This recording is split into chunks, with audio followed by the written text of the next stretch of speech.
Dalgona coffee is all the rage at the moment. It is all over Instagram, it is all over YouTube. Everybody is doing. Now it's a coffee that is super creamy. It's almost like a meringue-like texture. It's an incredible coffee.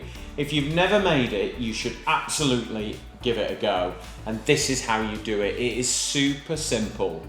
Take 2 tablespoons of instant coffee, 2 tablespoons of granulated sugar, and 2 tablespoons of water. Super simple, right? Put them all into a bowl and whisk. And that's it. Just whisk and whisk. It takes about 10 minutes of whisking, okay?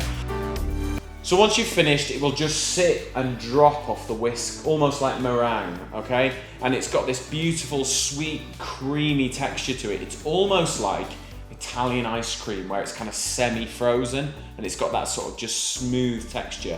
I'm using my Cafetiere coffee glasses. Fill up your glass 2/3 full with milk over the ice. Spoon it onto the top of the milk and the ice and just let it sit and float on top.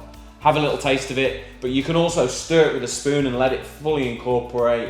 It is absolutely delicious. You should totally give it a try. If you want more information on the equipment that I use for making coffee, go to kitchencraft.co.uk and you will find all of it there.